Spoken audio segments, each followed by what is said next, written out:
Bismillahirrahmanirrahim. Aldı bilen alemlerinin Rabbi Allah Subhanahu ve Teala'ga hamdu sana ve süymlük Peygamberimiz Muhammed sallallahu aleyhi ve sellem'ge en güzel durut salamlarımızı yollagan dekin. Qadirli qeyrindaşlar, Tarixi Nazar programımızın 9. sanını anlaşanlarını kızgın qarşılaymiz.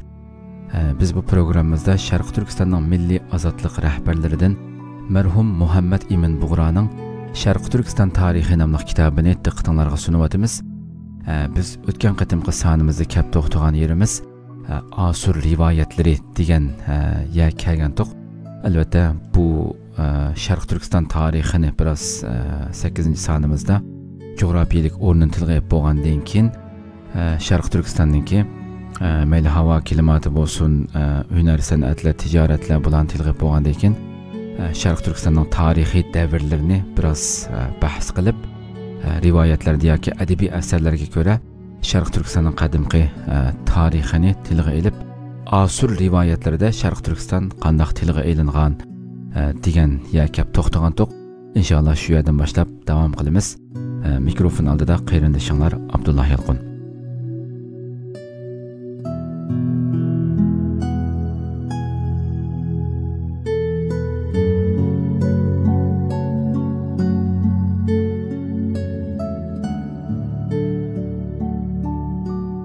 Asur rivayetleri. Asurlardan qalğan qadimki yadigar kitablariga qaraganda Asar Hadun milatdan burunqi 669-yildan 680-yillari arası, yani şu Asar Hadun davrida Qarang'uliq daryosidan chiqqan Kimirlar Kafkas, yani Kafkasiya tog'laridan o'tib, hech bir to'salg'iga uchirmasdan Anadolu yerim orolini ishg'ol qildi. Undan keyin Ishg'uzay Yunanlarcha İskitler Kafkasning sharqiga yurish qilib, G'arbiy Ironni va Asur Iroqning ko'p yerlarini ishg'ol qildi va bir qism yerlarini vayron qilib o'tdi. Asur podshohi urushda İskitlarning boshlig'i Ishyakayani o'ldirdi. Yunan rivoyatlari. Yunan rivoyatlarida mashhur Yunan tarixchisi Herodot milatdan burunqi 385 dan 425-yillar orasida şu Herodotning yozganlariga qaraganda G'arbda Tuna daryosidan sharqda Turkistonning ichki qismlarigacha so'zilgan keng yerlarda İskit davlati bor edi. Bu davlatning xaqoni Protasiyning o'g'li Madiyas, ya'ni Aprasiyab milatdan 603 yil ilgari Ironga yurish qildi va shu chog'dagi Iron shohi Kiya Xasrani bo'ysundirib, Iron va G'arbiy Osiyoga 28 yil hukmronlik qildi. Kiya Xasra Kiyaksaris Madiyasga itoat qilib jon boqmoqda edi. Milatdan burunqi 625-yili Kiya Xasra bir ziyofatda suiqasd planlab Madiyas va uning qo'mondonlarini mas qilib o'ldiribdi. Boshliqlardan ayrilib qolgan İskitlar Kiya Xasraning hujumlariga qaysarlik bilan qarshi turgan bo'lsa-mu, oxir mag'lub bo'lib, İskit mamlakatiga chekinib ketdi. İran shohi Dara II doktori, yani tivipi bo'lgan Yunanlik tarixchi Kitasiasning rivoyatiga ko'ra, Qirush Keykavus İranning sharqiy chegarasidagi jangovar qahramon xalqni bo'ysundirish uchun cho'ng bir qo'shin bilan sharqqa yurish qildi. 5-6 yil shiddatli urushlar davom qildi. Dastlabda Qirush Bakteriya, yani bakteriya o'lkasi bugungi Afg'onistonning Balix, Maymana va Qatigan degan joylariga hujum qildi. Bu yerdagi xalq Yunancha Dahi deb ataladi. Bu xalq dastlabda qattiq turib urushib yurtini qo'g'digan bo'lsa-mu, keyin Qirushning Mad podshosi Istag, ya'ni Istagning navrisi ekanligini va uning bilan bir irqdan ekanligini uqib, uningga itoat qildi. Dahilar bo'lsa burunqi Turanlardan edi. Undan keyin Majyana, ya'ni Xurason, Varijmiya, Xorazm va Sug'diyana Samarqandlarni oldi. İran qo'shinlari Yaksart, ya'ni Sir daryosi bo'ylariga yaqinlashdi. O'rta Osiyodan kelgan hujumni to'sish uchun bir qancha qo'rg'onlar yasatdi. Bulardan eng cho'ngi Yaksartning muhim kechiklaridan birining oldiga selingan Qirushxona, Yunancha Akropolis, bugungi O'ritepa qo'rg'oni edi. Bu hodisa milatdan burunqi 539-yildan 546-yillargacha mushu yillar orasida yuz bergan. Mashhur Yunan faylasufi Sokratning shogirdlaridan Xenofanes milodidan ilgariki 320-yildan 380-yillargacha. Uning rivoyatlariga ko'ra, shuningdan keyin Qirush, ya'ni Keykavus sharqdagi ya'ni bugungi Sharqi Turkistondagi qadimki Turanlardan bo'lgan qahramon saqalarga hujum qildi. Bu urushda saqalarning xaqoni Amurgiz Qirushning qo'liga asir tushdi. Bu manba hozirgi Uyg'urcha asarlarda saqa yoki sak Amurgiz Amurg'i deb e'linmoqda. Turg'un Almasning Uyg'urlar degan kitobining 56-57-58 batlariga qaralsa bo'ldi. Buning bilan Qirush saqalar mamlakatini qo'lga keltirdim deb xiyol qilgan bo'lsa-mu, Amurgizning ayoli Siyaratira qolgan saqa askarlarini yig'ib 300 ming er va 200 ming ayoldan tarkib topgan 500 ming kishilik bir qo'shin tashkillab Qirushga hujum qilib, uning nurg'un askarini o'ldirdi va asir oldi. Qirush sulhi qilib chekinishga majbur bo'ldi. Siyaratira asir İran askarlarini qaytirib berib, eri Xaqon Amurgizni qutqizdi. Qirush boj seliq to'lashga va urushda askar chiqarib yordam qilishga ma'qul bo'lib putishdi. Herodotus, ya'ni Herodotning yana bir rivoyatiga qaraganda, Qirush Yaksart Sir daryosining sharqidagi masajidlarning ayol xoni Maliki Tomris Yunancha atalishi Tumaris bilan o'ylanishni talab qilgan. Tomris bu talabni rad qilgan. Qirush buni bir haqorat deb bilib, masajidlarning yurtiga hujum qilgan. Urushda Maliki Tomrisning bosh qo'mondan va valiahdi bo'lgan o'g'li Siyarg'as yordar bo'lib asir tushgan. Siyarg'as asirlikni numus deb bilib o'zini o'ldirib oladi. O'g'lining o'limidan nihoyat qattiq g'azablangan ayol xon Tomris cho'ng bir qo'shin bilan Qirushga hujum qildi. Herodotusning rivoyatiga qaraganda, u zamonga qadar hech bir misli ko'rilmagan uzun va qonliq urush xeyli bir muddatgacha barobarlikda davom qilib, oxiri masajidlar g'alaba qilib, İran qo'shinlarining buyuk bir qismi o'lib, ozroq bir qismi qochib qutulgan. Maliki Tomris o'lganlar orasidan Qirush Kaykavusning jasadini topqizib, beshini kesib, qon bilan to'ldirilgan bir tulumga selib, esib qo'yib, "Men g'alaba qildim va yashayapman. Sen o'g'limni hili bilan mendan ayırding. Qonga to'ymagan qonxo'r. Endi men seni qonga to'yg'izaman" deb o'chini olganmish. Bu vaqa miloddan ilgiriki 520-yili bo'lgan. Kitasyasning rivoyatiga ko'ra, Dara 800 ming askari bilan Anadoluga besib kelib, u yerdan Istanbul bo'g'ziga ko'vrik soldirib o'tib, Balqon yo'li bilan Tuna va Don daryosi bo'ylaridagi g'arbiy iskitlarga hujum qildi.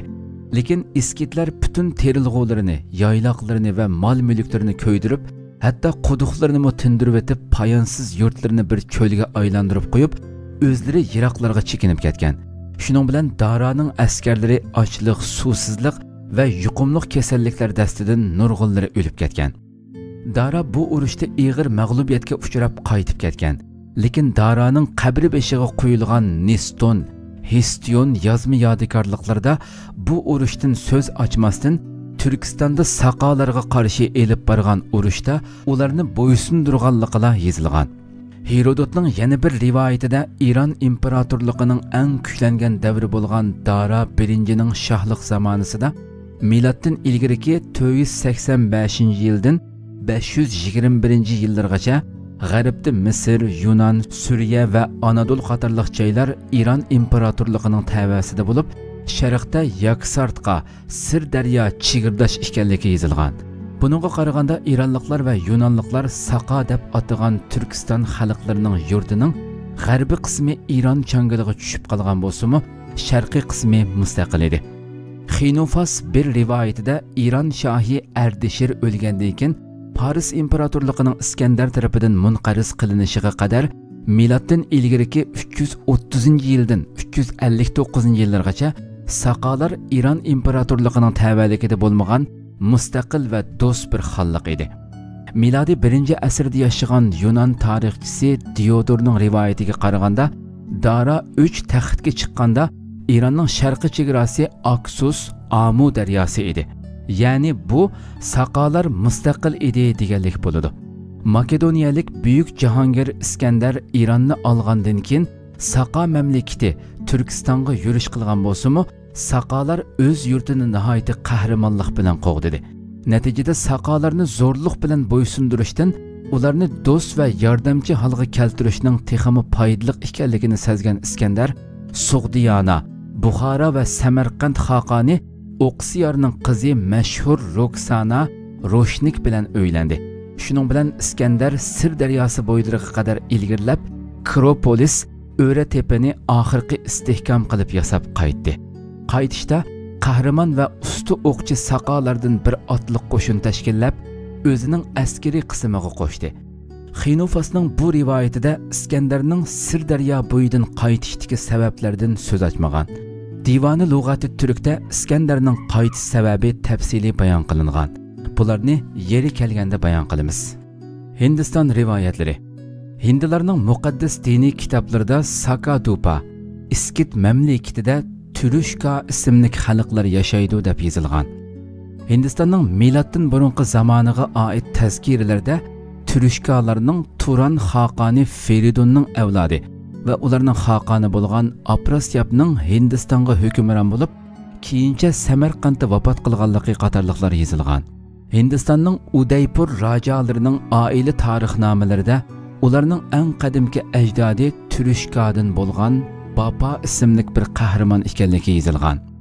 Bapa Udaipurga kelib davlat qurgandan keyin o'rniga o'g'li Qumonni qo'yib yurtiga qaytib ketganmish. Hozirgacha davom qilib kelayotgan Udaipur rojoliqining rojolari o'zlarini Qumanning avlodi deb hisoblab, Qumanning buzib aytilishi bo'lgan Human degan laqabni qo'llanib kelmoqda. Endi bu yerda raja degan nima degan gap desak, Hindistonning kichik yerlik hukmdorlari, kenazlarini ko'rsatdi.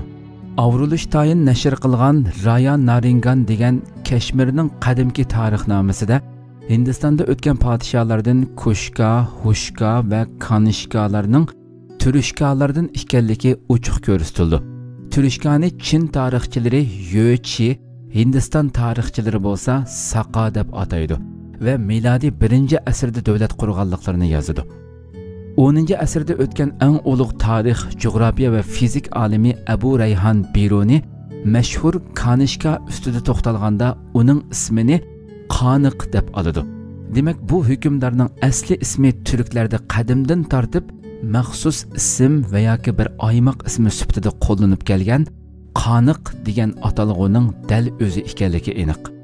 Osiyo tillari ichida alohida bir xususiyatga ega qadimki hind tili bo'lgan Sanskrit transkripsiyasi bo'yicha Qaniq Kanishka deb talaffuz qilindi. Bu xuddi bizning tilimiz bilan Xitoy tilining so'z qurilishi ayrim bo'lganlikdan Xitoylar tilimiz kalimalarining hech birini buzmay talaffuz qila olmaganligiga o'xshaydi. Masalan, Chinliklarning, ya'ni Xitoylarning Muhammad degan ismni Muhammaydi, Tursunni Tuarsong deganlarga o'xshash. Abu Rayhan Birunining bu atalg'uning asli talaffuzni ko'rsatib berishi bizning qadimki Hind tarixiy asarlaridagi bir qancha atalg'ularning asli shaklini aniqlab chiqishimizga yo'l ochib berdi. Biz bu yo'l bilan mengib Turushka so'zining aslini Turk, Hushka so'zining aslini Uyuk va yoki Höyük va Kushka so'zining aslini bo'lsa Kuyuk deb jur'atlik ayta olamiz. Ya'ni Abu Rayhan Biruni Afg'onistonning Nagirgut qal'asidan Kabulda o'tgan turk podsholarining bir yipak tumarg'i yezilib nasab shajarasi tepilganligini va buningda 60 ga yaqin miloddan burungi 10-yildan tortib milodiy 1031-yilga qadar o'tgan hukmdorlarning shajarasi yezilganligini rivoyat qiladi. Bu yerda shuni eslatib o'tish kerakki, mayli qadimki tarixchilari bo'lsin, mayli hozirgi zamon tarixchilari bo'lsin, hammasi birdek bu shajarda ismi yozilgan Kabul podsholarining saqolardan ekanligini ta'kid qilmoqda. Ba'zi tarixchilar bo'lsa, ularni biz yuqorida bir oz so'zlab o'tgan, tövanda tafsili bayon qildigan Kanishka, ya'ni qaniqlarga mansub Qushxon, Kushallarning avlodi ekanligini ko'rsatdi. Afg'onistonda yozilgan Tarixchai Osiyo degan asarda İran tarixlarida Aprasyab deb atagan turk xaqonining turkcha ismi Buqaxon bo'lib, Afg'oniston va Ironni ishg'ol qilgan. Bir qancha yil hukm surgan, keyinchi chekinib Turkistonga qaytib ketganligi yozilgan. Turk shajarasining yozuvchisi Abul G'azi Bahodir Xonning rivoyatiga qaraganda, eng qadimki chog'larda turklar 19 ayrim davlat bo'lib yashagan. Bulardan 10i g'arbda bo'lib, g'arbiy shimol va janubdagi egiz muztag'lar ve sharqdagi poyonsiz qumliq cho'llar bilan chegaralangan noiti keng bir zaminga ega bo'lgan ekan. 9i bo'lsa cho'lning sharqiy qismida bo'lib, texmo keng yurtga ega ekan. bir zamonga kelganda g'arbdagi 10 davlatning hukmdorlari bir yerga kelib, kuchlik bir davlat qurishga qaror qilishibdi. Oralaridan birini bu birlashgan davlatga xon qilib belgilab, uningga Al-İltabir degan unvon beribdi va bu davlatni 10 Uyg'urlar deb atabdi. Uningdan keyin sharqdagi 9 davlatmi birlashib bir davlat qurgan. Bularning xoni Kül Erkin deb atilib, davlatiga 9 Uyg'urlar deb nom bergan. Bu ikki davlat uzun yillar davom qilib, keyincha bu ikki davlat birlashib, dunyo bo'yicha eng cho'ng kuchlik davlat holiga kelgan. Buyuk davlatning hukmdori Qaraxon unvonini olgan.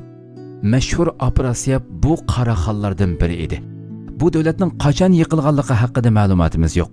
Ustodim Murat Ramzi afandining Talfiqul Axbar degan asarida ba'zi zamonaviy tarix kitoblarida Uyg'urlarning maydonga chiqishini O'g'izxon zamonasiga, ya'ni milatdan burungi 2850 yillariga to'g'ri keldi deb ko'rsatganligini yozgan. Turk tilla divonida Mahmud Qashqari mundaq deb rivoyat qilgan. Afrasiyabning unvoni Xaqon edi. Bu unvon bilan atalganligi haqida uzun hikoyalar bor. Xon unvoni bo'lsa Afrasiyab jamoatidan bo'lgan erlarga beriladi. Ayollari Qatun, ya'ni Xotun yoki Trim degan unvon bilan ataladi. Afrasiyab Qashqarning havosini yaxshi ko'rib, Qashqarda turadi.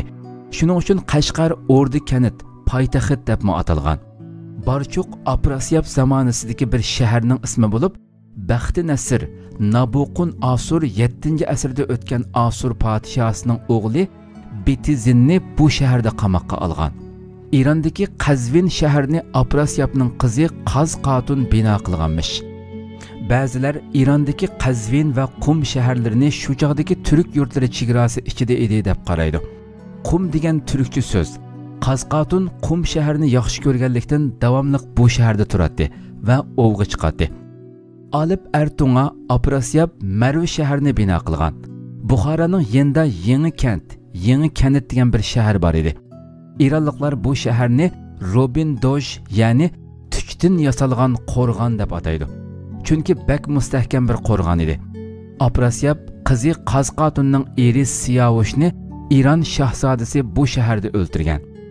Elidagi Qosh daryosining bu ism bilan atalishi Qaz Qatunning bu daryo bo'yida egiz bir qo'rg'on yasatganligi bilan munosabatlidir. Barman va Barsig'on shaharlarini Afrasiyabning Barman va Barsig'on ismli ikki o'g'li bino qilib, shaharga o'z otlarini qo'ygan. Mening dadam ushbu shahardan. Ya'ni bu yerda mening dadam deganda Mahmud Qashqari o'zining dadasini demoqchi bu yerda. Mening dadam ushbu shahardan. Mahmud Qashqari o'z asrida yana Iskandarning Turkistonga besib kirganligi va oxirida mag'lubiyatga uchrab, sulhi qilib chekinib chiqib ketgan jarayonni bayon qilib, mundaq deb yozadi. Iskandar Samarqandni egallab bo'lib, Turkistonga texmo ilgirlab yurish boshlaganda, Turkistonning xoni shu ismli yosh bir kishi bo'lib, Xaqon shu o'z xalqiga va askarlariga hech tuyg'uzmasdan bosh qo'mondan muhofizatchilaridan 40 kishini tanlab, Xo'jand daryosi bo'yiga yoshirinchi yo'llaydi. Bularga Iskandarning Sir daryosidan o'tishini va sharqqa qarab yurish yo'lini bayqab, darhol Xaqonga xabar qilish vazifasini topshirgan. Bir kuni davlatning kattalari Xaqondan Iskandar yiqilishib qoldi. Uning bilan urushimizmi yoki boshqa buyruqingiz bormi deb so'raydi. Xaqon bularga parvo qilmasdan saraydagi kumush ko'lchakda uzib o'ynab yurgan g'oz o'rdaklarni ko'rsatib, bularni tomosha qilinglar deb javob berdi. Ular toza xafa bo'lishib, Xaqonning urush qilish yoki chekinish plani yo'qkan degan tonishga keldi. Lekin Xaqon xotirjam edi. Chunki xabarchilarning ma'lumotiga qarab, o'zining yo'lga qo'ydigan bir plani bor edi. Bir kecha xabarchilar qaytib kelib, Iskandarning daryodan o'tganligini xabar qildi.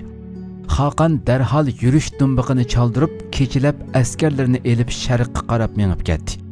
Bundaq tuyuqsiz qochqandak yurib ketishidan ansirgan xalqmi, qo'liga uchirganni elib, uloqlarga yuklab, Xaqonning orqasidan sharqqa qarab qochdi. Ertasi yurtda hech kim qolmadi. Yurt odamsiz bir cho'lga aylandi. O chaqda bu mamlakat xalqi chidirlarda yashaydi. Balasag'un va Ispanjab qatorliq shaharlari texi bino qilinmagan edi. Xaqon shu askar va xalqni boshlab, asta-asta sharqqa qarab ketayotdi.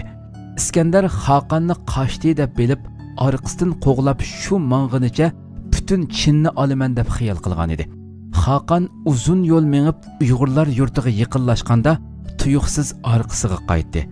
4000 jangovar yigitni tanlab, ularga bir o'yga tajribalik yashangan sarkardini boshliq qilib, İskenderning ustiga bosqin qilishga avatdi. Bu askarlarning beshiga kiygan qalpoqlarning ikki tarafida lochinning qanotiga o'xshash qanot bor edi. Ular oldiga o'q etib nishonga naq tekkizgandak, orqichilabmi dal nishonga tekkiza oladigan bakmi usti nishonchilar edi. İskender bularni ko'rib hayron qolganmish. Bu turk askarlari bir kecha İskenderning askarlariga ushtumtut bosqin qildi va qattiq zarba berib parishon qilibdi. Mahmud Qashqari bu urushda yuz bergan bir tarixiy voqeani bayon qilib, mundaq deb yozadi. Bir turk askari İskenderning askarlaridan birini qilich bilan chepib, kindikigacha o'ttirdan ikkiga bo'lib o'tgan. Bu askarning belida bir xalta tilla bor ekan. Qilich bu xaltini parchalagan, qonga bulangan oltin tillalar yerga to'kilib, har tarafga chechilib ketgan. Ertesi Türk askerleri qonga bulangan oltin tillalarni ko'rib hayronlikda, bular nima deb so'raganda, askarlardan biri oltin qongo deb javob bergan.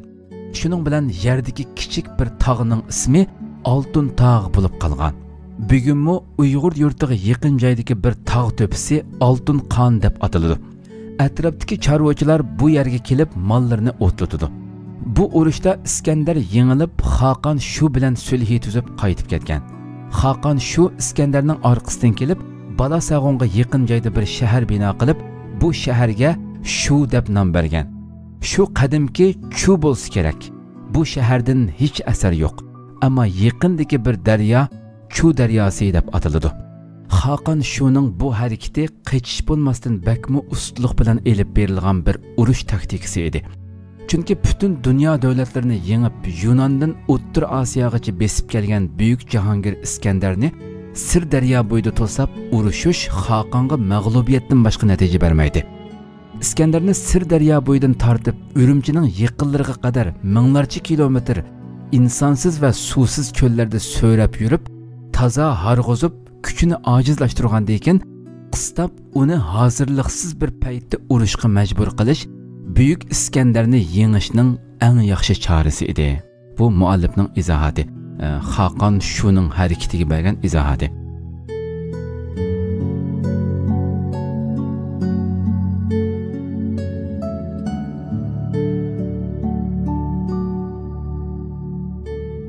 Qadrli qarindoshlar, shunday qilib vaqt e'tibori bilan Tarixi nazar programmamizning 9-soni mush yerda oyoqlashadi. Inshaalloh Rabbimiz umr bersa kelar qatim kelgan yerimizdan boshlab yana davomlashtiramiz. Tanqid va muhokama degan yerga keldik. Kelar qatim ko'rishguncha omon bo'lg'aysizlar. Assalomu alaykum va rahmatullohi taala va barakatuh.